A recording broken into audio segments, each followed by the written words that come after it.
Connectez-vous. Connectez-vous, connectez-vous.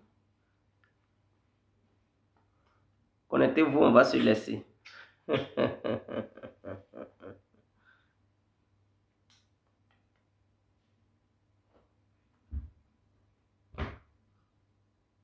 Connectez-vous, connectez-vous, connectez-vous.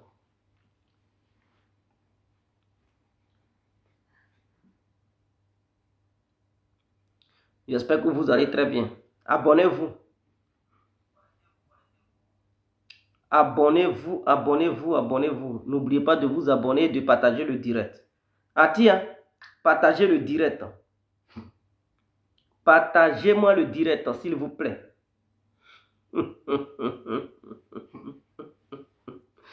Ciao amico, fratello mio, come stai?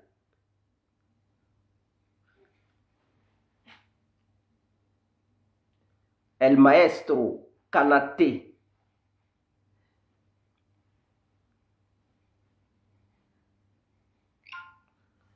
Partagez le direct. Abonnez-vous, abonnez-vous, abonnez-vous. Je ne comprends pas, hein. Vous refusez de vous abonner, mais vous vous cachez pour regarder. Pourquoi vous faites ça? Oh, on vous donne les vrais docs. On va se moquer un peu. Ben Yahoo. Ben Yahoo. Je dis Ben Yahoo comme si je parlais bête. Partagez le direct. Partagez le direct. Ça va aller. Je vais m'hydrater la gorge.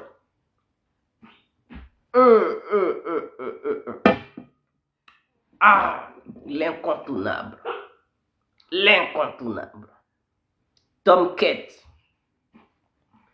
Alors, nous allons commencer. Bonsoir, bonsoir à tous et à tout temps pour tous ceux qui ne me connaissent pas. Je suis l'incontournable qui a compris tout terrain.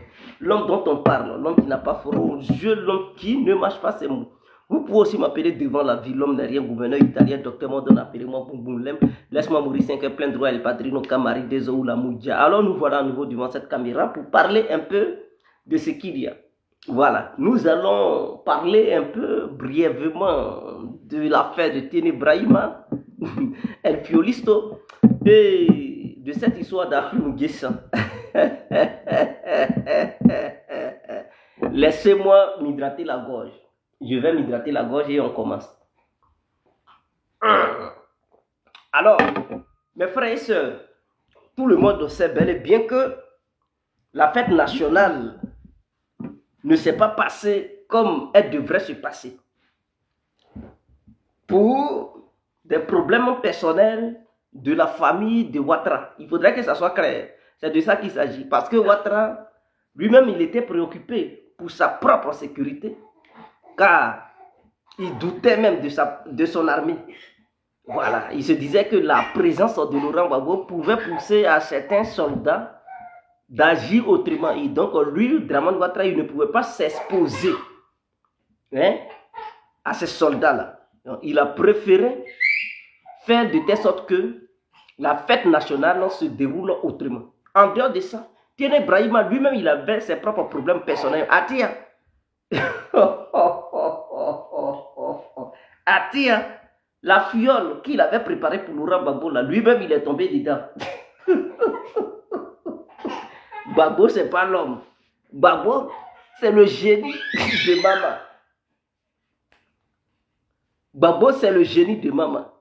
C'est-à-dire, Tiene Brahima, il avait minutieusement préparé cette fiole pour que Laurent Gbagbo puisse tomber dedans. Atia, malheureusement, lui-même, il a goûté sa propre fiole. Donc, suite à ça, ça ne va pas. Donc, j'aurais appris que Ahmed Bakego, c'est-à-dire sur le lit où il est couché là, moi, je ne veux pas sa mort. Je veux que Tiene Brahima guérisse et qu'il rentre en Côte d'Ivoire sain et sauf. Voilà, c'est un être humain.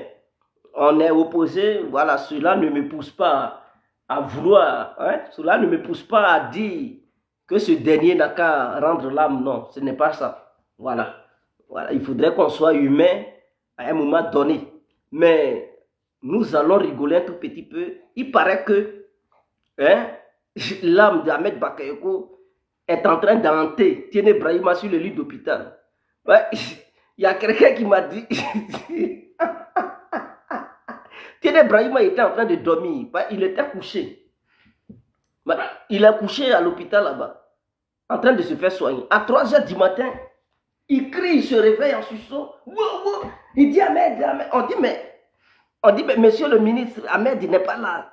On dit, mais de quel Ahmed vous parlez? Il dit, ah, Ahmed, Ahmed, Ahmed. Donc, on lui a dit, non, il n'y a pas d'Ahmed, vous êtes seul.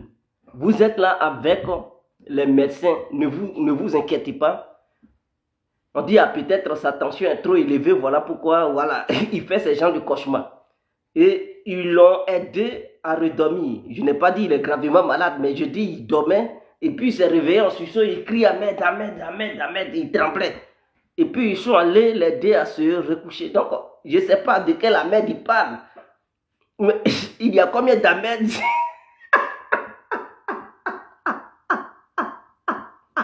en Côte d'Ivoire? Nous savons bel et bien que le seul Ahmed qui a été violé, c'est notre l'homme fort, notre Ahmed Bakayoko. Donc, Tiene Brahima, il pense qu'il va voiler le nom Bakayoko là en disant Ahmed.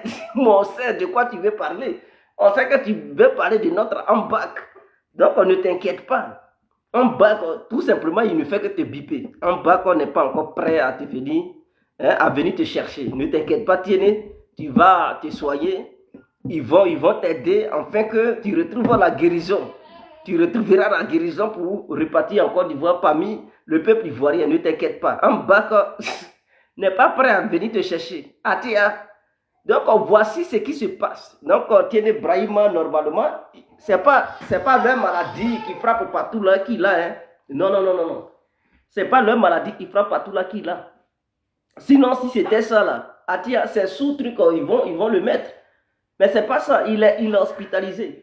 Ça, ce sont des petits arguments pour dire non, il a cette maladie qui frappe tout le monde. Je ne dis pas le nom de la maladie là. Voilà. Vous pensez que je suis Gao. Je ne peux pas prononcer ce nom là. Donc, il n'a pas cette maladie là. Il a une autre maladie qui le pousse à faire des cauchemars sur Ahmed Bakayoko. On ne sait jamais. Est-ce que c'est Ahmed Bakayoko qui est en train de le pousser à être malade? On ne sait jamais, mais en tout cas, ce que j'ai appris, c'est qu'il fait des cauchemars. À l'hôpital là-bas, il crie Ahmed, Ahmed. On dit non, Ahmed Bakayoko n'est pas là. On dit il n'y a pas d'Ahmed, tu es seul. Quelqu'un qui est seul qui crie Ahmed, Ahmed, il y a problème. Atia, il y a des gens qui me traitent de fou. Il dit Guégué, tu es un fou, mais écoutez les endomoutons là. Guégué, lui, il ne crie pas seul pour dire Ahmed, Ahmed, non. Guégué, lui, il est sévère. Mais le ministre qui est le ministre de la Défense, qui doit se préoccuper de la sécurité du peuple ivoirien pour empêcher les bandits de pénétrer en Côte d'Ivoire, c'est lui là, il est là et puis lui seul, il s'embrouille. On dirait qu'ils sont nombreux dans sa tête. Il crie Ahmed, Ahmed. On dit il n'y a pas Ahmed ici. Mais il parle de quel Ahmed? Ou bien dans la famille de Ouattara, il y a maintenant Ahmed là-bas. Je sais que dans sa famille politique, il y avait des Ahmed. Et il y a un Ahmed qu'on appelait Ahmed Bakayoko. Atia, il est parti. Dans des conditions bizarres. Maintenant, lui qui a pris sa place, il dit que la maladie bizarre là qui frappe le monde entier. On le voit à quoi ça, on prend un jet privé spécial avec le fond de notre truc, de notre peuple. L'argent de notre peuple. On prend ça, on l'amène à l'hôpital. En France, là-bas. On l'amène à l'hôpital en France, là-bas. Cet hôpital est situé sur Neuilly-Plaisance. Si j'ai une bonne mémoire, entre Neuilly, en tout cas c'est Neuilly-Plaisance ou bien Neuilly-Suman, quelque chose là-bas. Mais je pense que c'est Neuilly-Plaisance. Là-bas c'est situé. Il dort nuitamment parlant. À 3 heures du matin, il se réveille en sursaut et il crie Ahmed, Ahmed, Ahmed. On dit il n'y a pas Ahmed ici. Donc, quand ça arrive à ce niveau-là, comment on peut appeler ça? Est-ce qu'en Côte d'Ivoire, on peut dire on a un ministre de la Défense fou Ou bien,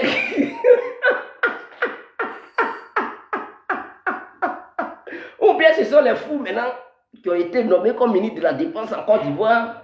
Ou bien c'est quoi? C'est un simple cauchemar. Ou bien Ahmed Bakayoko était dans son sommeil. Atia, parlez-nous. En bac, est-ce qu'il était dans le sommeil de Téné Brahima? Je dis, je suis le propriétaire de tous les dossiers. Donc, calmez-vous, à tricot. À tricot, et puis, les dossiers cachés, là, on va envoyer ça au grand jour. Je vous ai toujours dit que j'ai quelqu'un qui travaille là-bas. Vous pensez qu'on n'a pas de trucs, on n'a pas de tentacules partout?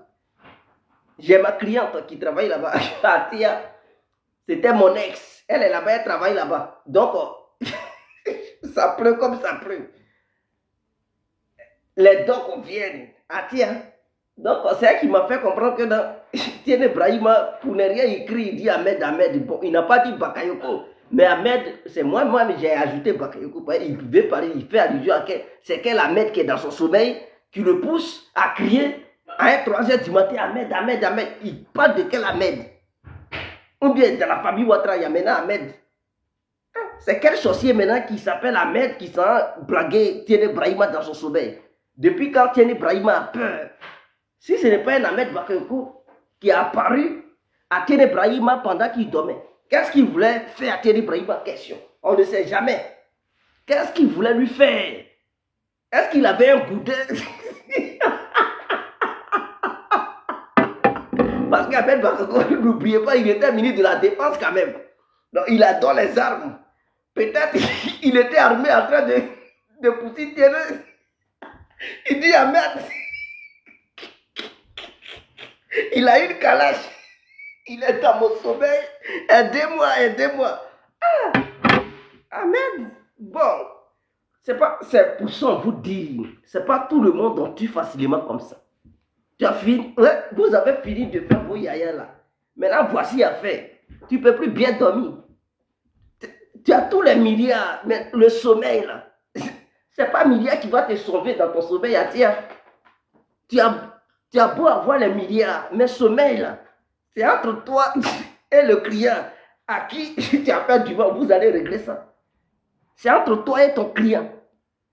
Dans ce sommeil là, il n'y a pas histoire de milliards. Il faut avoir tous les gars, les gars de corps. Le jour où tu vas dormir là, c'est dans ça. C'est là-bas. Il n'y a pas histoire de gars de corps là-bas. C'est entre ton homme et l'homme d'Ahmed en bague.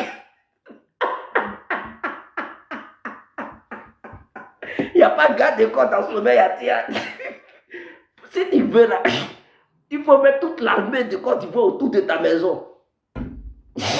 Ce jour-là, l'armée ne pourra pas te sauver. Depuis quand Dozo va rentrer dans toi, ton sommeil pour te sauver face à Ambak. Ce n'est que le début du commencement. Il dit Ahmed. Tu cries pourquoi? Ahmed t'a fait quoi? Laisse Ahmed tranquille, il va se reposer. Que son âme repose en paix. Il ne faut pas crier son nom comme ça. Tu as été à l'hôpital, tu nous as fait comprendre que c'était leur maladie bizarre. Voilà, tu ne nous as pas dit que c'était Ahmed. Donc tu es allé là-bas là. Tu es couché là-bas, tu ne fais que te soigner. Les Ivoiriens t'attendent, il faut retrouver ta guérison. Tu vas repartir en Côte d'Ivoire. Ils ne t'ont pas demandé de crier le nom d'Ahmed Bakayoko là-bas. Dans l'hôpital des gens. Tu t'en crié en bas là, il a quoi à voir dedans. Il est mort, on sait. Il a été enterré en Côte d'Ivoire. Laisse son nom tranquille. Laisse son nom tranquille. Sa famille ne t'a pas demandé de crier son nom dans un hôpital. En pleine nuit, 3h du matin. Ahmed. Et puis tu cries, tu perturbes les autres trucs. Patient. On peut faire ça à Dama. C'est chaud.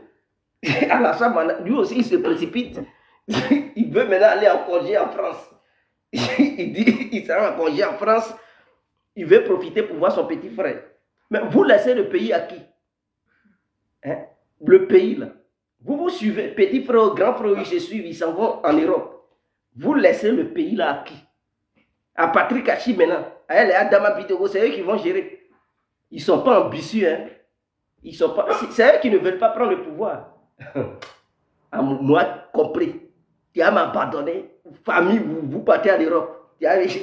Voilà, bien là. Et puis, il ne faut pas écouter. Qui ne veut pas pouvoir même? Patrick Achille, voilà l'occasion, l'opportunité. On te dit, il faut être le garant du fauteuil présidentiel. Ah tiens, il faut s'asseoir dedans. Moi, je n'ai pas dit à quelqu'un de faire truc, hein, mais j'ai dit, voici une opportunité, un privilège. Avec Alassane Ouattara, ce n'est pas garanti. Hein. Il peut être son ami comme ça peut péter dans sa tête et puis il peut te dire non, il te chasse du gouvernement. Donc avant qu'il ne vous chasse là, ah tiens, c'est le moment. On te confie un fauteuil présidentiel. Et le propriétaire lui-même, il est en Europe. Lui qui assume la défense là, lui aussi, il est sur lit d'hôpital, il crie Ahmed. Donc là-bas, là, il est là à régler son cas Ahmed. Je pense que c'est Ahmed Bakr Kouatia. Donc là, la route est libre. Il suffit de voir quelques militaires pour dire, écoutez, vous là, vous n'êtes pas ambitieux. Hein. Si je prends le fauteuil, toi, tu seras ministre de la Défense. Toi, tu vas être ministre de l'économie. Vous allez voir. C'est quel dozo qui n'est pas ambitieux en Côte d'Ivoire. Quand ils vont attendre ministre de la Défense, ils vont attendre Premier ministre. Quand ils vont attendre tout ça, mais ils seront pressés, on dirait diarrhée. Ils vont dire, tiens, allons-y. Mais vous pensez qu'ils sont gaou quoi? À cause de Ouattara, eux, ils vont rater une occasion comme ça. On leur propose des postes ministériels. Et puis ils vont dire, non, vieux ni, Dramane et Dramane. Écoutez, là où ça est là, chacun défend son territoire. Être Dramane avec Ouattara, tout est possible. Il peut les livrer à la CPI, rien n'est garanti. Donc là, on dit Ouattara n'est pas là. Son petit frère, il est là, il crie dans l'hôpital des gens, il crie Ahmed. Non, c'est chaussure. La famille Ouattara est en train de gérer un dossier familialement parlant compliqué. Donc, à vous de voir. À vous de voir. Patrick Achille, tu n'es pas ambitieux. Tu as vu Kabla Deka, hein? C'est comme ça, il était fidèle. Il a suivi Ouattara jusqu'à... Il est où? Il n'est plus truc. Tu as vu à Montano, il était aussi fidèle comme toi, hein? Il est où? Atia, c'est le moment de profiter. Moi, je n'ai rien dit d'autre que je dis c'est le moment de profiter. Pendant que d'autres crient dans les hôpitaux, pendant que d'autres s'en vont se faire masser par les guéchias au sud de la France et profiter aussi pour voir leur petit frère. Atia, le chemin est libre. Il suffit de voir quelques commandants. Commandant intercelle. Commandant t'entend pour dire, hey, si on réussit le coup de toi, tu es Premier ministre, toi ministre de la Défense, toi ministre de l'économie, toi, tu seras ministre de l'éducation. Les dozos vont être ministres de l'éducation. On fait comment? Il faut les mettre là-bas pour garder le pouvoir. C'est chaud. On fait comment? On fait comment? Donc, nommer d'autres ministres de l'éducation, d'autres ministres de l'économie, ils vont garder le portefeuille. Le portefeuille.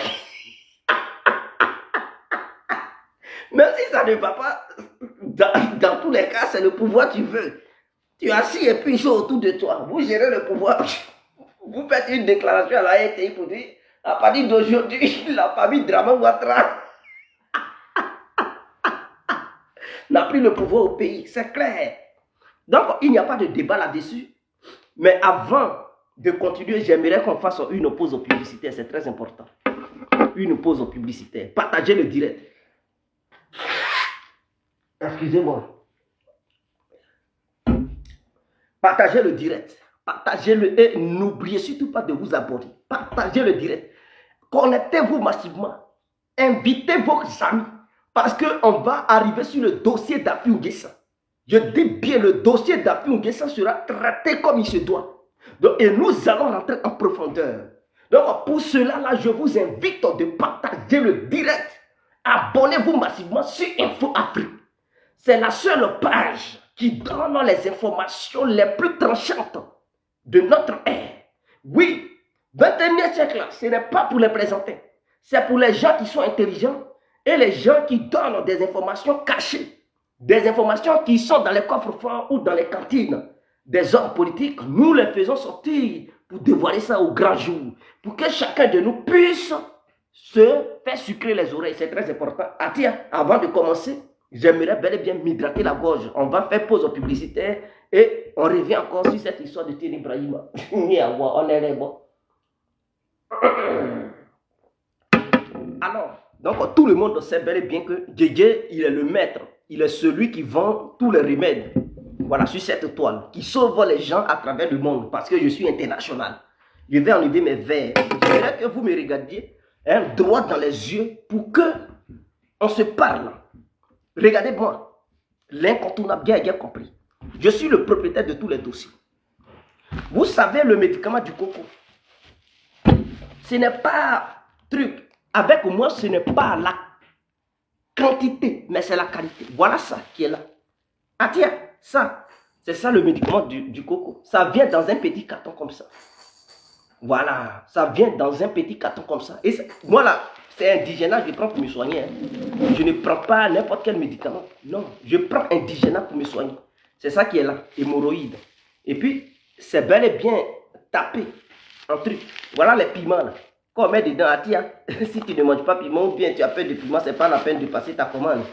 Parce que si tu as le coco, tu viens, l'incontournable Guégué compris, il te donne ce médicament-là. 5 jours de traitement, ton coco fuit ton corps. Je dis bien 5 jours. Vous avez déjà vu un médicament de coco où tu te traites, tu prends 5 jours pour neutraliser le coco. Quel que soit le degré du coco, quel que soit. Je dis quelle que soit la durée du coco dans ton corps, quel que soit le niveau du coco, 5 jours de traitement, ton coco est mort, c'est neutralisé définitivement. Ce n'est pas yaya, ce n'est pas un débat, mais c'est un fait. Donc ce médicament-là, ce n'est pas pour les plaisantins. Ce médicament-là, c'est un médicament qui a été préparé minutieusement dans une petite forêt appelée Godiagon, depuis le village. C'est un médicament qui a été béni par le pouvoir du Saint-Esprit. Et ce médicament est expédié envers les gens qui ont passé leur commande. Et ça a une seule mission. Le médicament, sa mission là, c'est de neutraliser le coco et les règles douloureuses. Donc les femmes qui ont les règles douloureuses, les hommes qui ont le coco, le médicament a cette mission de neutraliser les règles douloureuses et ce qu'on appelle le coco. Ce qu'on appelle l'hémorroïde à travers la langue de Molière. On appelle ça hémorroïde. Et il y a des gens qui ont peur de ce médicament-là, qui s'en vont à l'hôpital, on les opère. Si tu veux qu'on t'opère, on t'opère là. Ça va repousser. Coco, là, ça ne se soigne pas à l'hôpital. Ou bien tu n'as pas encore attendu ça. Ça ne se soigne pas à l'hôpital. Tu vas beau t'opérer, ça va repousser. Ça pousse, on dirait des herbes. Et si tu ne fais pas attention, ça va provoquer la prostate. C'est le coco, là, qui provoque la prostate. Donc, si tu ne veux pas avoir la prostate, tu ne veux pas pisser à chaque seconde, chaque minute, là, il faut commander ton médicament de coco. Et le coco, là, ça rend sexuellement faible. Ça crée la faiblesse sexuelle. Tu ne sais pas. Quand tu as le coco, mais tu ne peux pas bien battre. Il n'a qu'à beau t'opérer. Là, ça va bien s'élever souvent. Mais quand tu vas frapponner là 2 minutes, c'est même souvent 1 seconde, wow, c'est mou. Tu n'es pas un vrai homme. Est-ce que vous comprenez? Donc, pour éviter tous ces problèmes-là, venez me voir. D'autres, est-ce qu'il y a indigène là, il n'y a pas des effets secondaires? Il n'y a aucun effet secondaire. Moi-même, je prends ça là. Vous me voyez? Je suis l'incontournable. Je ne vous parle pas. Il y a quel effet secondaire ici? Je prends. Souvent, je donne à ma femme. Je dis, on ne sait jamais. Parce qu'on peut naître avec le coco. On peut naître avec le coco. Donc, on ne sait jamais. Il faut toujours prévenir. Donc, moi, je n'ai pas coco, mais je bois quand même. Pour éviter faiblesse sexuelle, pour éviter cette histoire de coco dans mon corps. J'ai dit, madame, tiens, elle est européenne, je m'en fous, je lui donne, elle n'a qu'à boire. Elle boit. J'ai dit, les femmes aussi, souvent, elles ont coco, souvent règles douloureuses. Pour ne pas avoir ça, il faut boire. Elle boit. Elle est en forme, je suis... Vous ne me voyez pas, il faut frapponner. Il faut fracasser, c'est comme ça. Donc, elle-même, elle avait les règles douloureuses. Quand elle a bu là, c'est fini. Ça ne vient plus jamais. Elle n'a plus ça. Depuis qu'elle était petite, depuis qu'elle était bébé, ces premières règles qui sont venues là, douleur. Il a fallu qu'elle croise mon chemin. Il a fallu qu'elle m'explique les faits. J'ai dit, mais ça là, c'est un petit souci. Il dit, tout ce temps-là, elle dit oui. Et moi, devant moi, elle traînait par terre. Je dis, non, c'est pas normal. Ça là, je dois neutraliser ça. Moi, compris, devant moi, tu as traîné comme ça. Jamais. J'ai appelé au pays. J'ai appelé au pays. Vite. C'est pas ça là. Hein. Avant, je vous parle d'avant. Mais c'est le même médicament de coco là. C'est le même médicament, mais je ne vous parle pas de ce paquet là. C'est un autre paquet, mais c'est le même médicament. Et elle s'est traitée. Jusqu'à aujourd'hui là. Il n'y a plus d'histoire de règles douloureuses. C'est fini. Le mal qu'il avait rongé pendant des années là, c'est fini. Est-ce que vous comprenez? Donc, ne vous inquiétez pas. Quelle que soit la durée de votre règle douloureuse, qui vous fracasse, oui, vous criez, tu prends ça là, c'est fini. Au lieu d'aller à l'hôpital, tu vas avoir un tas d'ordonnances. Que tu as pris des pilules. Vers la fin, tu vas avoir le cancer. Là. Voilà un médicament simple. On te dit, il faut prendre. Ah, c'est indigénal. Il ne faut pas prendre. C'est toi qui vas avoir cancer. C'est toi qui vas avoir cancer. Et reste douloureux. Plus tard, ça va vous provoquer cancer d'utérus. Et puis vous allez. Il ne faut pas soigner. Il ne faut pas soigner. Il faut rester là. C'est ça là. C'est ça. Ça va provoquer cancer là-bas. Plus tard. C'est le moment de maîtriser ça. J'ai dit, c'est le moment de maîtriser. Donc, si tu en as besoin, viens, l'incontournable va te donner. Je vais communiquer mon numéro tout de suite. En dehors de ça, il y a des gens qui ont un problème de diabète. Ça fait qu'ils ne peuvent plus manger d'autres aliments. On leur demande de ne pas manger certaines choses. Il ne faut pas manger sel, il ne faut pas manger trucs au sucre. Et puis, du coup, ils mangent des aliments grassés, non salés, non sucrés. C'est bizarre. Comme s'ils n'étaient plus dans ce monde. Écoutez-moi. Il faudrait que ça soit clair.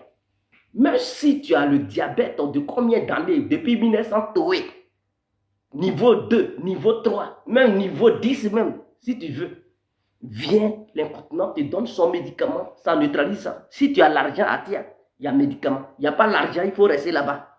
Parce que vous dites, ah, il n'y a pas l'argent, mais vous avez l'argent pour avoir des piqûres, pour vous piquer. Vous avez l'argent pour payer des pilules, avaler 4 ou 6 pilules par jour. Ou bien 10 comprimés par jour, vous avez l'argent. C'est quand l'incontournable vous demande, hey, c'est très cher. Si tu penses que c'est cher, il faut rester là-bas. Tu vas continuer d'avaler tes pilules. En tout cas, tu as l'argent, tu viens. Tu n'as pas l'argent, éloigne-toi de moi. No pitié in business. Il faudrait que ça soit clair. Alors, en dehors de ça, il y a des gens qui ont problème de trucs, faiblesse sexuelle. Toi, tu as marié femme et puis tu es incapable de la satisfaire. Mais c'est le voisin qui va mourir ça. Ah, tu as marié femme. Et puis tu es incapable de la satisfaire. Tu es incapable de bien chauffer son moteur. Tu es incapable d'enlever son caribas à proprement dit. Tu es incapable de chauffer le disjoncteur. Tu es incapable d'accélérer. Ah, sur l'interrupteur. Et tu es là. J'ai femme. C'est déco que tu as mis à la maison. Quand on a femme là. Mais c'est tout ça qui fait femme. Femme, c'est à travers les projets. Femme, c'est à travers le travail. Femme, c'est à travers les enfants. Femme là, c'est aussi le match sur le lit. Mais c'est tout ça là qui fait femme. Elle doit savoir préparer. Mais tu es incapable, j'ai l'argent, tu as l'argent, tu ne peux pas la satisfaire. Ah tiens, ma soeur, si ton mari, il est incapable de te satisfaire, va, le petit éducatif. Mais, vous me regardez, il ne faut pas dire, je suis très fidèle. S'il ne veut pas payer le médicament et puis il est là, il te fait souffrir. C'est la belle vie qui te dépasse. Ma soeur, la belle vie, c'est ça qui te dépasse. Profite-en. Profite. Prends le petit qui est au dehors, lui qui peut chauffer ton disjoncteur. Il faut aller le chercher. Quand il va voir que ça ne va plus là, quand il va voir que c'est chaud, il va aller se faire soigner. C'est parce que vous n'osez pas. Vous ne partez pas au dehors pour vous faire chauffer comme il se doit. Voilà pourquoi ils sont là. Ça ne fonctionne pas, mais ils sont là. Hé, tiens, ma soeur. Si ton mari ne démarre pas, et puis il est là, il te regarde, il pense que c'est décor il a mis à la maison, prouve à ton époux ou bien à ton copain là, que tu n'es pas un décor. Et que tu as aussi besoin du goût, le goût de ça. Tu as besoin d'être bien frapponné, chauffé. Tu as besoin d'être bien pilonné. Il faudrait que le pilonnage soit à un niveau très élevé. Il faudrait que quelqu'un te pilonne comme il se doit. Il faut le pilonnage. Il faut aller te faire pilonner. Quand il va voir que le match est serré, il va aller se faire soigner. Ah tiens, il faudrait que ça soit clair. Donc, monsieur, tu as un problème de démarrage. Viens me voir. Je vais laisser mon numéro tout à l'heure. Il y a des gens, ils ont dit, J'ai un mal de truc, mal de dos. Ah, j'ai mal au dos. La colonne vertébrale est brisée. Parce que soit ils sont restés beaucoup assis dans leur vie, en train de travailler. Ou bien souvent, ils ont soulevé des bagages jusqu'à le dos, là même, ça fonctionne. Souvent même, ils sont maintenant comme ça, ils marchent comme ça. Ah tiens, mais pourquoi tu te fatigues? Viens, mal de dos, là, il y en a. Il y a d'autres là, c'est là, les reins commencent à prendre. Ça commence à leur faire mal. Mes reins. Tu as problème de reins et puis c'est toi qui maries femme. Tu as problème de reins là, tu maries femme. Mais tu ne sais pas que les reins doivent travailler. Ça doit être assez bachingué le jour J pour bien frapponner. Tu as problème de reins. Et puis, femme, écoutez-moi. Écoutez-moi. Si tu as problème de reins là, ce n'est pas la peine. Viens me voir, tu vas te soigner avant d'aller chercher femme. Je vais donner mon numéro. Donc, pour toutes les personnes qui adorent les remèdes traditionnels, qui ont confiance, qui pensent que avec l'incontournable bien compris, ils peuvent se faire soigner, n'hésitez pas. Ceux qui hésitent, allez-y chez les blancs là. Allez-y, vous allez boire comprimé. Comprimé va vous donner des cuits qui coulent. Venez me voir, je vais vous soigner. Il faudrait qu'on doit s'entraider. Pendant que je suis vivant, avant que Dieu ne prenne mon souffle de vie, les personnes qui en ont besoin, c'est le moment. Il ne faut pas regarder l'argent, ma soeur. Et mon frère, ne regarde pas l'argent. Regarde plutôt la santé qui se cache derrière l'argent. Voilà, avant de dire, ah, c'est cher, c'est pas cher. Si tu regardes l'argent là, ces maladies là qui vont... Entre ta santé et puis l'argent là, c'est quoi qui est bien? Quand tu vis, tu peux gagner de l'argent. Mais quand tu mets là, l'argent te fuit. Tu es malade, c'est quel argent qui va venir? C'est quand tu es en bonne santé que l'argent peut venir. On te propose des bons contrats, des bonnes propositions pour avoir le jeton, le gain. Mais tu es malade, mais tout le monde te fuit. Chacun se casse. Vous n'avez pas encore constaté ça. Donc, il faudrait que ça soit clair. Venez à moi, je vais vous soigner comme il se doit. C'est l'incontournable. Donc, médicaments de rein, médicaments de maux de trucs d'eau, mal de dos plutôt, médicaments de mal de dos, maux de rein, tout ça là, médicaments de diabète. Tu as le diabète et tout. Tu viens, je vais soigner ton diabète. Tu as problème de fonctionnement. Le disjoncteur. Hein? Le baoji ne marche pas. Vous connaissez le baoji, c'est ça. C'est pour les hommes là, c'est qui au milieu, ce qu'on appelle le baoji, ça ne marche plus. Toi l'homme, tu es incapable.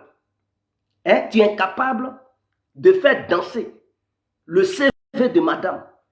Le CV là, c'est pour madame, c'est ça là. C'est ça qui est au milieu pour les femmes là, on appelle ça le CV. Il faudrait que le CV soit chic. Il faudrait que madame apprécie le goût de son CV. Tu es incapable de satisfaire son CV et c'est toi qui dis j'ai femme. C'est de quoi tu as mis à la maison ou quoi? Ah tiens. Donc si tu as ce problème-là, viens. Les femmes qui ont les kystes, elles ont ça, j'ai kyste. Et puis les médecins te proposent une opération pour arracher ta trompe. Ah, ma soeur. Ah, pourtant tu sais que si on enlève ça là, tu n'as plus la valeur de femme. C'est ça qui fait la femme. Mais si on enlève ça là, le sexe ne va plus t'attirer. C'est comme si tu étais un petit, tu n'es plus homme, tu n'es plus femme, tu es là comme un décor. Ils vont faire quoi avec toi?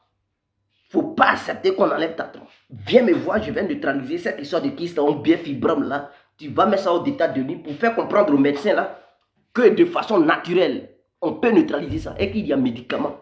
Et aussi il y a médicaments. C'est fait qu'il confère. Il faudrait que ça soit clair. Donc pour finir, j'aimerais vous donner mon numéro de la France.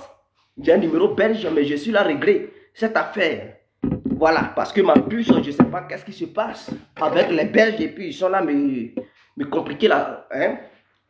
Ils sont là me compliquer la tâche. Donc je suis là à régler le problème de la puce que je vais vous donner. J'ai une puce privée belge que je ne donne pas aux gens, mais celle que j'utilise pour faire mon business a un problème. Donc je vais revoir ça, je vais faire pour, voilà, réactiver ça pour que les gens, voilà, ça sera un nouveau numéro. Mais je vais faire, ne vous inquiétez pas. Donc prenez le numéro de ma puce française que j'ai aussi.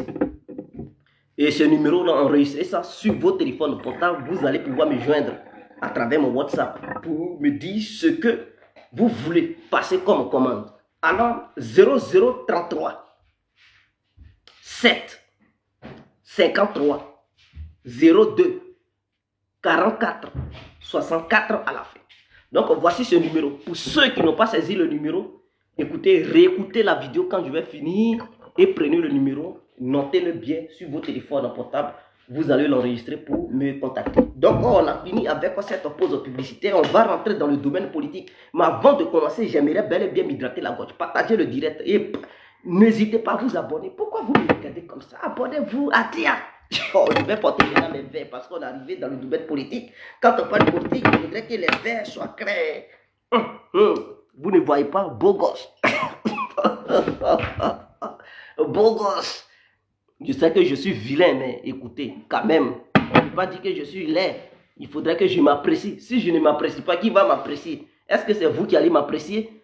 Ma femme, hein? Mon enfant et moi? Non, il faudrait que le monde entier m'apprécie quand même. Donc, moi-même, je m'apprécie comme ça, je vous encourage à m'apprécier aussi. Je sais que je ne suis pas beau, mais je préfère dire beau gosse. Ah tiens, c'est mou.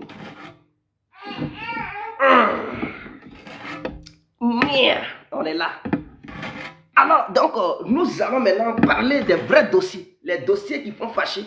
Les dossiers chauds. Parce que je suis le propriétaire de tous les dossiers. Ah tiens. L'homme n'est rien.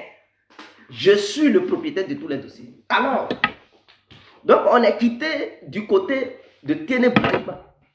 Allons maintenant du côté d'Affi N'Guessan. Affi N'Guessan, moi, tout simplement, ce que j'aimerais lui dire, c'est de descendre là où il est. Parce que, non seulement Dramane Ouattara, il ne va plus avoir le temps d'Affi N'Guessan. Le plan que Dramane Ouattara et sa bande avaient mis sur pied ne peut plus marcher. Donc, Affi ne sera plus rien. Il sera à rien au gouvernement de Ouattara. Je répète, Affi ne sera à rien au gouvernement de Dramane Ouattara. Parce que Affi était comme un cheval de Troie pour diviser le FPI, pour retarder le FPI, pour affaiblir le FPI. Mais comme le Woody du moment, le génie politique de la Côte d'Ivoire, le baobab africain de la politique, qui est Laurent Gbagbo, l'homme dont ses pensées pénètrent le mur, c'est-à-dire ses réflexions arrachent n'importe quel mur qui se dressera devant lui. Donc Laurent Gbagbo est un philosophe politique. Ses pensées sont trop larges. Là où les pensées des humains s'arrêtent, c'est là Laurent Gbagbo lui commence. Il n'est pas Dieu, il est loin d'être Dieu, mais en tout cas, Dieu l'a fait grâce. Et il réfléchit comme une bête politique. Laurent Gbagbo, ce n'est pas l'homme, c'est Gagamou. Atia, c'est mou. Donc, Affi N'Guessan, j'aimerais lui demander de descendre de là où il est. Actuellement, il n'y a plus de députés à l'Assemblée nationale parce qu'ils étaient deux, Affi lui-même et l'autre. Bon, son second vient de le lâcher. Lui qui représentait le député d'Affi du FPI d'Affi N'Guessan, il vient de fuir encore Affi. Non, Affi N'Guessan, il dit qu'il est le président du FPI. Et il n'a qu'un seul député, et ce seul député, c'est Affi lui-même. Le vice-président qui était Konaté Navigué vient de le lâcher. Affi, il est mort politiquement. Parce que ceux qui le blaguent, ceux qui le poussent à dire Affi, allons-y, allons-y, allons-y, c'est des gens qui le blaguent. Ils vont le lâcher en cours de route. Vous n'avez pas vu le cas de Guillaume Soro. Les Soro Kanigui, là, qui ont dit à Guillaume Soro, nous on est président, hein, Djirassi, on est ceci, cela. Il a fallu qu'Alassane Ouattara les bipe un peu, et puis le désordre a commencé, hein, à avoir lieu dans leur mouvement raciste. Les Soro Kanigui, eux tous, ils ont fui. Ils disent, Ouattara, je me rallie au RADP, voilà, je prends mon groupe, je viens au sein du RADP, et ils ont laissé Soro Guillaume tomber. Parce qu'ils savaient bel et bien que là où Soro Guillaume était, c'était plus la peine. Ils suivaient Soro Guillaume parce que Soro Guillaume avait un poste au sein de l'Assemblée nationale. Et donc, pour eux, ils pouvaient venir plaider auprès de Guillaume Soro pour avoir quelques jetons. Mais quand ils ont vu que l'affaire de Soro Guillaume devenait compliquée, ils n'ont pas pu soutenir Soro Guillaume. Ils l'ont abandonné. Ce n'étaient pas des gens qui étaient sérieux. Et ce sont ces gens-là qui poussaient Soro Guillaume. Vas-y, vas-y, tu es sur le bon chemin. Aujourd'hui, ils l'ont abandonné. Mais peut-être par la grâce de Dieu, il va se relever et il continuera son combat. C'est comme ça à Funguessan aujourd'hui. Parce que Laurent Gbagbo n'a pas encore créé son nouveau parti. Et qu'ils sont en pleine discussion pour pouvoir trouver un nom du nouveau parti. Alors, Afi, il pense qu'il peut encore utiliser le nom du FPI pour berner le peuple ivoirien. Or, tous les Ivoiriens sont déjà conscients que le FPI n'appartient plus à Laurent Gbagbo. Le FPI, ce n'est plus Laurent Gbagbo qui est dedans. Et que le FPI, c'est pour Afi N'Guessan. Et les Ivoiriens, eux là, ils ne sont pas dans l'histoire du FPI. Ils sont Gbagbo ou rien. C'est ce qu'Afi oublie. Et ceux qui le poussent dans ce désordre-là, tôt ou tard, ils vont le lâcher. Ils vont trouver des arguments bidons là pour laisser Afi tomber. Et Afi, il va se retrouver isolé. Je dis à Afi N'Guessan, si même on mettait Johnny Pacheco pour dire non, qu'à aux élections, Johnny Pacheco peut le gagner. Au moins, Johnny Pacheco, on l'appelle le roi 13-13 parce que lui, au moins, il a eu 13 voix. Mais Afi N'Guessan, lui, dans toute la Côte d'Ivoire, il a eu au moins 9%. Même si ce n'est pas 13 voix, mais il a eu 9%. Afi ne pèse rien. C'est à l'absence de Laurent Gbagbo, il a eu 9%. Et la présence de Laurent Gbagbo, il va avoir combien maintenant? Parce que les 9% qui avaient voté Afi, ils pensaient qu'Afi était dans la légalité. Voilà pourquoi ils avaient donné leur voix à Afi. Mais pendant que Laurent Gbagbo est venu, et Laurent Gbagbo, de sa propre bouche, a dit Afi n'a pas voulu lui donner le FPI. Afi lui faisait des chantages. Donc, il abandonne Afi. Il pense que Afi n'est pas seul. Et que ceux qui ont envoyé Afi là, ils n'ont qu'à prendre Afi et l'enveloppe vide. Mais le message est clair. Ce qui veut dire, dès cet instant-là, Laurent Gbagbo a coupé Ignam avec Afi N'Guessan. Donc, Afi N'Guessan, aux yeux des Ivoiriens là, il ne vaut plus rien. Il ne vaut plus rien. Donc, Afi, au lieu de s'entêter à faire truc, c'est Gbagbo qui t'a aidé, Afi. Si tu t'appelles Afi N'Guessan aujourd'hui, c'est grâce à Laurent Gbagbo. Les Ivoiriens te connaissent. Si tu as été président d'un parti politique en Côte d'Ivoire, c'est grâce à Laurent Gbagbo. Parce que l'ingratitude là n'est pas une bonne chose. Est-ce que pendant qu'on te donnait le FPI là, c'était lors d'un congrès? Toi-même tu as dit que c'était dans les toilettes que Laurent Gbagbo t'avait donné le parti. Dans des toilettes. Laurent Gbagbo t'a nommé président du FPI. Donc, pendant qu'il te donnait le parti, il n'avait pas consulté la base. Il n'a pas eu l'avis des militants du FPI. Et il t'a donné le parti. Il a fait comprendre aux militants tout simplement que non, laissez Afi, c'est moi qui l'ai nommé. Il n'a qu'à diriger le parti parce que je suis le président. Donc, je ne peux pas être président et en même temps président de la République et en même temps président d'un parti politique. Donc, je confie le parti à Afi N'Guessan. Il n'a qu'à diriger le parti. Quelqu'un qui a fait comme ça, là, qui n'a pas attendu un congrès, qui t'a donné son parti politique, que lui-même et ses amis, ses compagnons de lutte, ils se sont battus, ils ont fait prison, mais ils ont failli mourir. Il t'a confié un tel parti politique. Et c'est à cause de ce parti-là, il a été en prison. Il a été emprisonné. Beaucoup d'Ivoiriens sont morts au nom du FPI. Laurent Gbagbo, il revient, il dit à Afi, donne-moi le parti, on va mener la lutte. Et toi, tu t'opposes à lui. Toi, tu t'opposes à lui. Tu veux coûte que coûte diriger le parti. C'est toi qui as créé ça. Et tu dis, non, la justice reconnaît que c'est moi ici légitime. Justice de Dramane Ouattara, c'est quelle justice? Ça là, justice qui est manipulée par Dramane Ouattara et sa bande. Les Adou Richard là, c'est ça là que tu appelles justice. Mais on sait que c'est Ouattara, tu es devenu, tu es devenu le commis de Ouattara. C'est toi, Ouattara envoie partout pour le représenter. Quand il y a des trucs, des deuils, à travers d'autres pays où Ouattara ne peut pas aller, c'est toi, il envoie là-bas. Tu es devenu le courant politique de Ouattara. Au Ghana, c'est pas toi, il envoie. C'est toi, Ouattara, il l'utilise. Donc, toi qui es proche de Ouattara, toi que Ouattara envoie pour représenter légitimement Alassane Ouattara dans d'autres pays, mais qu'est-ce que la justice de Ouattara allait décider face à tes adversaires? Mais la justice de Ouattara allait être de tes côtés. Et c'est ce qui a été fait. Donc tu t'appuies sur une justice quelconque pour dire non, tu es légitime. Oh, c'est toi qui dénonçais cette justice. Il n'y a pas si longtemps. Tu dénonçais ça que non, la justice n'est pas équitable. Mais ce que toi-même tu dénonces là, la décision de cette justice-là, tu prends ça pour dire non, tu es légal. Mais si tu penses que la justice, toi-même dans ta propre bouche, tu dis la justice n'était pas une justice équitable. Et tu avais critiqué ça hier. Mais pourquoi la décision de cette même justice, toi-même tu prends ça pour trouver que tu es légitime? Tu devrais dire, mais de la manière la justice a décidé que moi, Afi, je sois légitime aux yeux des autres, c'est que ce n'est pas aussi légal. Parce que c'est une justice qui est tordue. C'est une justice illégale. C'est une justice qui prend position, qui traque les autres qui ne sont pas d'accord avec Ouattara.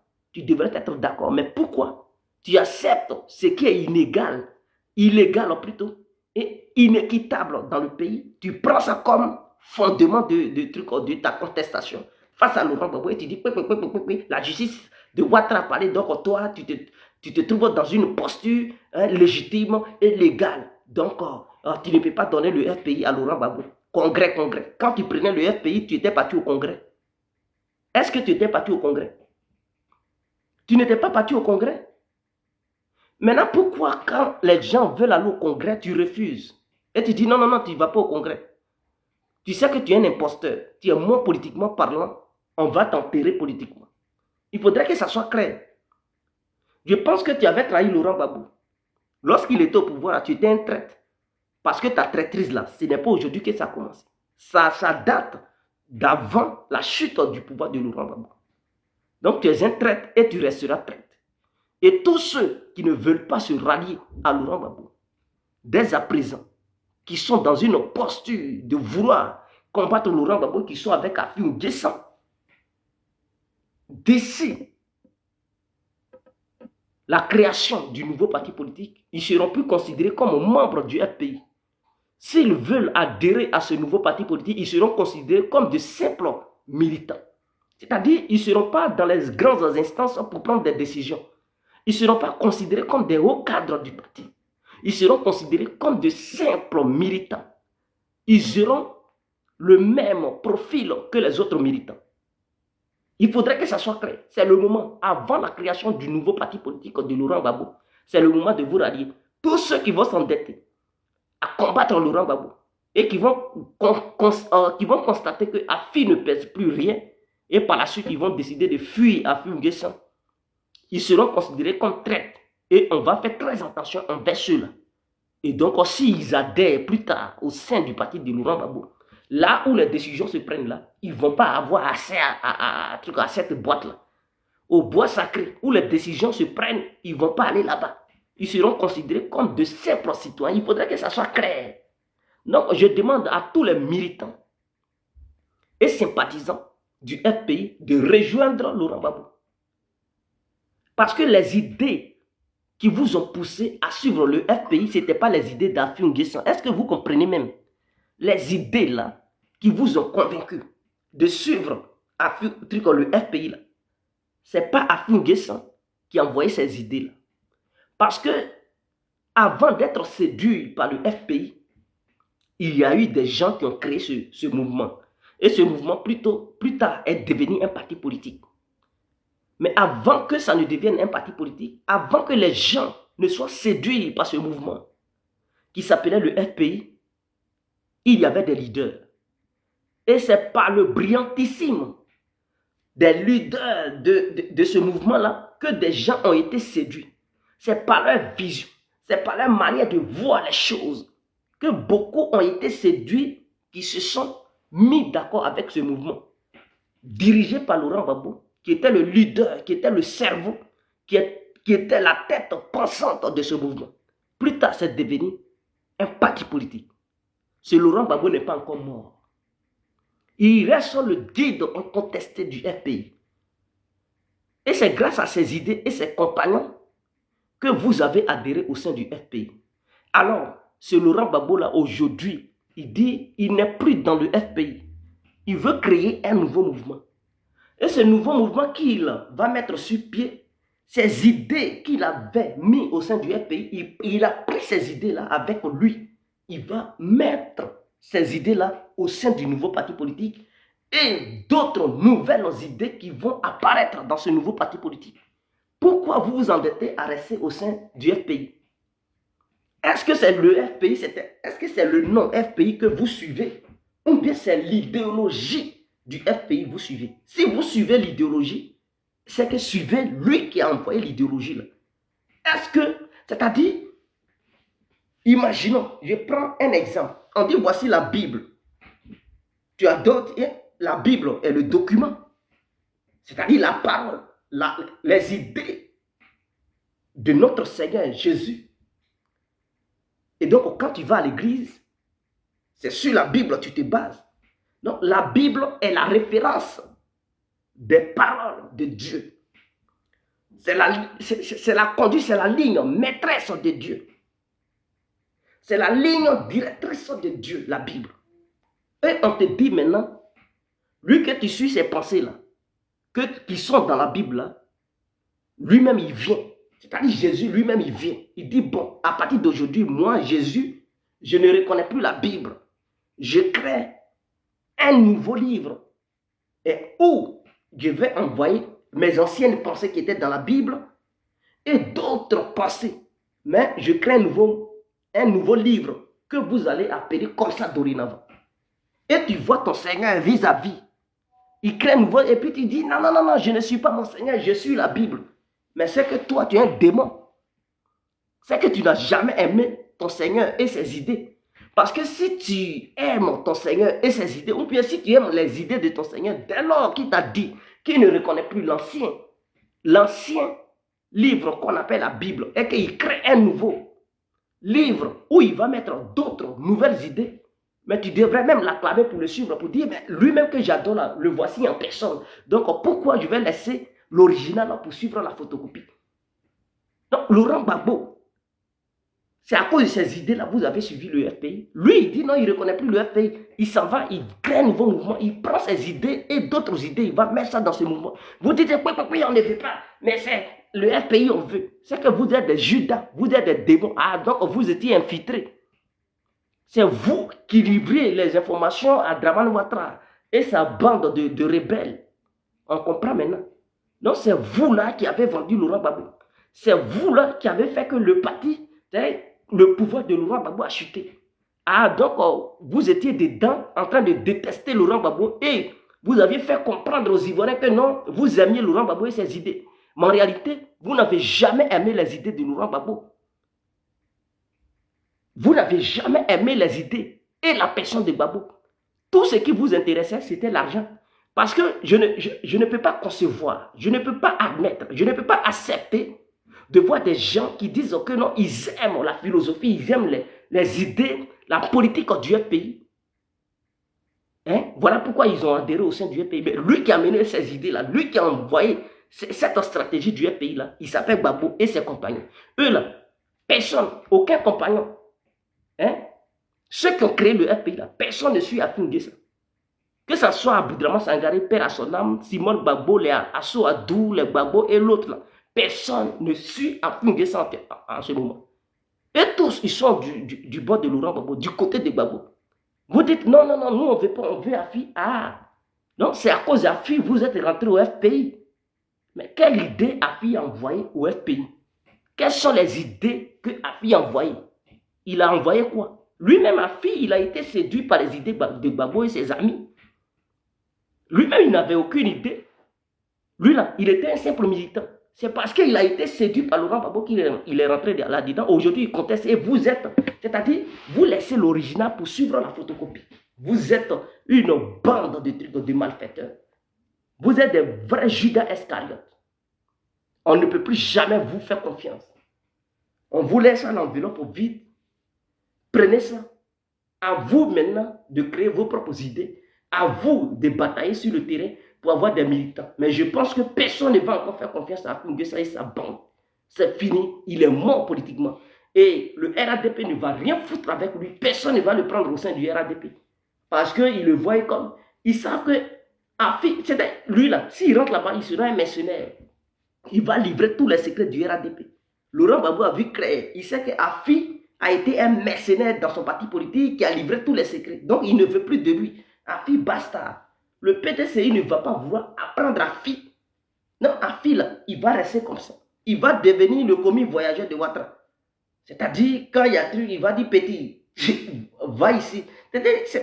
il sera commis voyageur. C'est lui Ouattara va utiliser pour l'envoyer à peu près partout. Un politicien qui n'a pas honte. Toi, tu te dis, patron, il laisse les trucs, les Adama Bitogo, les Touré Mamadou qui représentent son gouvernement et tout. Les Patrick Hachi, il les laisse. Et puis toi qui te dis, tu es opposant à Ouattara. Tu dis, tu es président d'un parti politique. C'est toi, Ouattara. Il dit, hé, petit, va au Ghana, là. Il faut me représenter. Pourquoi il ne prend pas un cadre de son gouvernement pour aller représenter dignement Alassane Ouattara, qu'il considère comme le père? Et puis c'est toi, fille, il prend. Ça veut dire qu'il n'a aucune considération pour toi. Il s'en fout de toi. Pour toi, là, tu ne fais pas le poids. Pour t'humilier, là, toi, tu te dis, tu es opposé à Ouattara. C'est toi, il s'en va choisir. Il dit, hey, monte dans l'avion, va me représenter. Et dit que Ouattara, il est bon, il est ceci. Et toi-même, tu t'en vas là-bas, tu dis, Ouattara est bon, le président, il est bon, il est ceci. Mais quelle image tu envoies aux gens? Tu envoies quelle image? Quelqu'un que tu allais faire son prodada au Ghana pour dire, il est le meilleur, il est ceci. Mais tu vas dire quoi encore aux Ivoiriens pour dire, non, il est mauvais. Tu es sérieux là?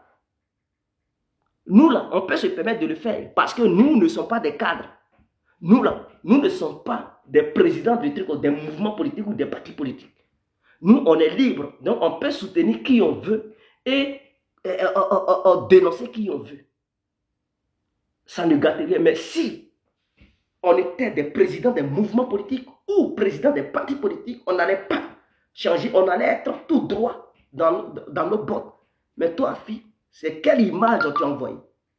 Tu t'es ridiculisé aux yeux du monde et c'est toi encore qui as dit, je vais prendre lui devant. Ouattara, lui, il t'envoie seulement. Tu penses que Ouattara, il va dire à fille, tiens, il faut être candidat du RADP.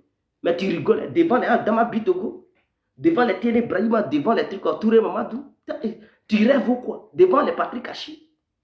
Toi, tu es un simple envoyeur. Tu es là pour porter un truc au Dieu Bala de Ouattara. Il va t'envoyer pour aller acheter ses caleçons, ses culottes, c'est tout. Tu n'es pas un politicien. Il t'envoie après, il te donne 1 million, il dit, prends ça, tu vas essuyer ton visage. Parce que tu as beaucoup souffert, le soleil t'a trop tapé. Un homme comme ça, là, c'est à lui, vous confier votre truc au destin. Pour dire, non, c'était Afi.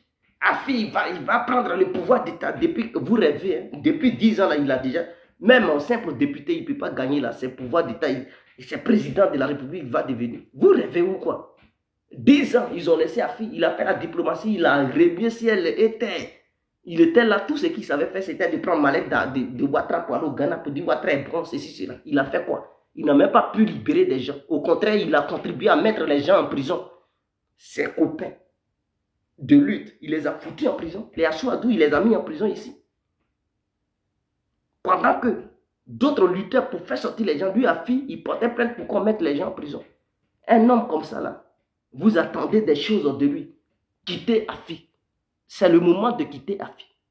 Tu ne peux pas avoir Jésus et la Bible et dire non, je continue à suivre la Bible pendant que Jésus est devant toi. Est-ce que tu cherches l'original ou la photocopie? Question. Si tu cherches l'original, mais sur Jésus, c'est comme on dit, le prophète Mohammed est là. Dieu lui parle directement. Tu vois Mohammed à qui Dieu parle directement et tu vois le Coran. Tu dis non, non, non, moi je m'en fous du prophète Mohammed. Mohammed Sawalala, c'est le Coran, je veux. Mais toi, tu es un maudit. Parce que lui, par qui Dieu passe, Dieu est passé pour révéler le Coran là. Lui-même, il est là en personne. Dieu lui parle et puis il ne te parle directement. Tu dis non, non, non, toi tu ne veux pas de lui, c'est le Coran là qui t'intéresse, que tu t'en fous de Mohammed. Mais est-ce que tu es sérieux? Mais tu es un traître. Tu es un vrai Judas. Et tu n'es pas différent d'un démon. Tu ne peux pas voir l'original et se fier à la photocopie pour dire je m'en fous de l'original. Alors, mais pourquoi tu as choisi de suivre cette religion? Si ce sont les pensées de la religion qui t'ont attiré, mais lui-même, qui est le maître de ces pensées-là, il est là et puis tu dis non, tu ne veux pas de lui, c'est là-bas tu veux. Ah tiens, on connaît déjà. Donc, je pense que je suis clair. J'ai été un peu clair sur ces trucs-là. Donc, le gouvernement de Ouattara qui t'a poussé à faire truc, tu pensais que Laurent Gbagbo allait partir à la confrontation, mener la bataille juridique pour dire non, il réclame la tête du FPI. C'est là-bas que tu l'attendais. Tu penses que Gbagbo est Gao. Et je vois des journalistes vous dire que Gbagbo a gagné à la CPI. Et c'est devant la fille, il prend défaite. Il n'a pas pris défaite. C'est-à-dire, il a fait mordre la poussière à Afi et il a fait mordre la poussière à Dramane Ouattara et sa bande. Parce que c'est le RADP qui est derrière Afi. C'est le RADP qui finance Afi, qui poussait Afi de pousser Laurent Gbagbo à aller au tribunal pour ridiculiser Laurent Gbagbo devant les tribunaux ivoiriens. Pour dire non, c'est Afi qui a la légitimité. Et quiconque utiliserait le logo du FPI allait trouver la justice ivoirienne sur son chemin. Ils allaient utiliser Afi N'Guessan pour combattre Laurent Gbagbo. Il pense que Laurent Gbagbo n'est pas un génie politique. Il a vu clair dans les petits jeux. Il a dit, bon, écoutez, Afi, je sais qui t'envoie. Gbagbo, il a les sons. Il sait qui envoie Afi. Comme il a vu ça, il dit, bon, écoute, prends le FPI, coquille vide là, cette enveloppe-là, mais c'est nous les vrais FPI. Tout ce qu'on va faire, on va changer le nom. On va changer le nom. Est-ce que Afi encore, il va contester ça? Il va dire, non, je ne suis pas d'accord. Ils vont dire, mais là, ce que tu veux, là, c'est que c'est pas, ce n'est plus cette histoire de truc. Il y a autre chose que tu veux. Parce que si ils t'ont donné déjà le FPI, eux, ils disent, ils vont changer de nom. J'espère que tu ne vas pas te plaindre. J'espère que tu ne vas pas aller porter plainte pour dire, non, pourquoi ils changent de nom? Pourquoi cette fois-ci, là, on va te donner cocota sur ta grosse tête. On va te donner des gros cocotas pour te dire, mais quel genre d'homme tu es et puis on te parle, tu ne veux pas comprendre, tu es têtu comme ça. Donc Gbagbo intelligent, il n'a pas pris défaite. Tout simplement, il a dribblé Ouattara et Afi. Ils ont gaspillé leur argent sur Afi Cadeau. Je sais que cette fois-ci, ils ne vont plus donner d'argent à Afi. Ils vont dire, mais Afi, tu ne sais plus à rien. C'est fini, nous, on va regarder ailleurs. Voilà, parce que tu ne pèses plus. S'ils veulent, là, ils n'ont qu'à financer Afi. Hein. Afi ne va même pas avoir beaucoup de pourcentage. Donc, il sera l'allié bientôt de Ouattara, c'est tout. On le voit venir. Cette vidéo enregistrée ça. Il va être l'allié de Ouattara. Vous allez voir, les élections de 2025, Afi va vouloir être candidat. Sa stratégie, c'est que le RADP va l'utiliser. Il va être candidat. Ils vont tout faire pour valider la candidature d'Afi, même s'il n'atteint pas le nombre.